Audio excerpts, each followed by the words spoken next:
இச்சபோட் சினிமாலைக்கு எந்த இப்படி நினச்சி பார்க்க போகிற முடியும் பார்த்தீங்கன்னா, பிக் பாஸ் சீசன் 8ஓட இப்போ லைவ் ஸ்ட்ரீமிங்கில் வந்து பார்த்தீங்கன்னா, ஜாக்லினை நினச்சி சௌந்தர்யா வந்து கஷ்டப்பட்டு ஒரு விஷயத்த வந்து சொல்லிட்டு இருக்காங்க.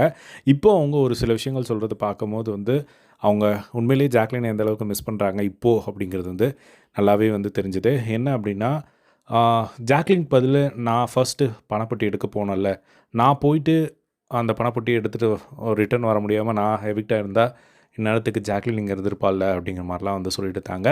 ஸோ எப்பயுமே ஜாக்லின் வந்து எஃபோர்ட் போடணும் போடணும் அப்படின்னு சொல்லுவாள். எனக்கு வந்து அந்த போட்டி டாஸ்கில் கூட வந்து அவள் ஏன் இதுக்கு ஏன் எஃபோர்ட் போடணும்னு சொல்கிறா அப்படிங்கிற மாதிரி தோணுச்சு. ஆனால் அதில் இறங்கி அவள் வந்து ஓடி போய் உண்மையிலேயே அவள் பண்ணது வந்து எனக்கு ரொம்ப ப்ரௌடாக இருந்தது. அது மட்டும் இல்லாமல் நான் போயிருந்தேன் இந்த இடத்துல வந்து ஜாக்லின் இருந்திருப்பாள்ல அப்படின்னு சொல்லி அவங்க ஃபீல் பண்ணியிருந்தாங்க. ஸோ ஜாக்லின் வந்து எனக்கு தெரிஞ்சு ஓடி வந்துட்டாங்க. ஆனால் கடைசி டைமில் வந்து நம்ம வந்துட்டோமே அப்படின்னு சொல்லி லைட்டாக வந்து ஸ்லோ பண்ண மாதிரி இருந்தது. ஸோ அதுதான் வந்து அவங்க போயிட்டாங்க. ஆனால் அவள் ரிஸ்க் எடுத்தது வந்து உண்மையிலேயே வந்து செம்மையாக இருந்தது. அதே மாதிரி இன்னொரு விஷயம் அவங்க சொன்னது என்ன அப்படின்னா, இந்த மொமெண்ட்டில் வந்து எனக்கு ஜாக்லின் இல்லை அப்படிங்கிறது எனக்கு வருத்தமாக இருக்குது.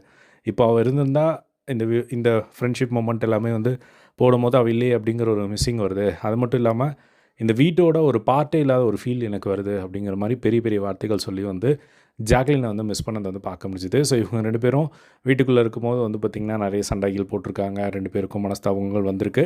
என்னதான் இருந்தாலும் அந்த மாதிரி இருக்கும்போது வந்து ஜாக்லின் வந்து பார்த்திங்கன்னா ஃப்ரெண்டுன்னு சொல்லி எப்பயுமே சொல்லிக்கிட்டு இருப்பாங்க. ஸோ இப்போது அந்த ஒரு ஃப்ரெண்ட்ஷிப்பை வந்து இவங்களும் மிஸ் பண்ணுறதை வந்து இவங்களுக்குள்ளேயும் ஒரு ரியலைசேஷன் வந்து ஃபீல் பண்ணதை வந்து பார்க்க முடிஞ்சுது.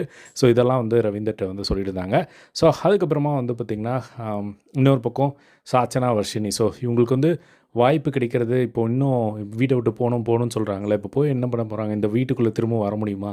2 நாள் கழித்து செட்டே வந்து கழட்டிடுவாங்க. அப்படி இருக்கும்போது இப்போ சாச்சனாக்கெல்லாம் 3வது வாய்ப்பு கிடச்சிருக்கு. ஸோ அவங்களாம் இதெல்லாம் யூட்டிலைஸ் பண்ணலாம்ல. ஏன் இவங்க இப்படி பண்ணுறாங்கன்னே தெரியல அப்படிங்கிற மாதிரி வந்து சொல்லிகிட்டு இருந்தாங்க. ஸோ இதுதான் வந்து நடந்தது. ஸோ எனக்கு தெரிஞ்சு ஜாக்லின் வந்து பார்த்திங்கன்னா இன்றைக்கி சாட்டர்டே எபிசோடில் ஸ்டேஜுக்கு வருவாங்கன்னு நினைக்கிறேன். ஸோ ஜாக்லின் இன்னும் வீட்டுக்கு போகல. ஸோ அவங்க வந்து ஹோட்டலில் ஸ்டே பண்ண வச்சுட்டு அவங்கள ஸ்டேஜுக்கு கூப்பிட்டு வந்து அவங்க ஏவி ப்ளே பண்ணி அந்த ஒரு மொமெண்ட்ஸ் எல்லாமே ஜாக்லின் கிடைக்கும்னு நினைக்கிறேன் இன்றைக்கி. ஸோ வெயிட் பண்ணி வந்து பார்க்கலாம் அது நடக்குதா அப்படின்னு சொல்லி. இதே மாதிரி எல்லாம் பிக் பாஸ் அப்படி தெரிஞ்சுக்க நம்மளோட சேனலை சப்ஸ்கிரைப் பண்ணி சப்போர்ட் பண்ணுங்கள். தேங்க்ஸ் ஃபார் வாட்சிங். பை.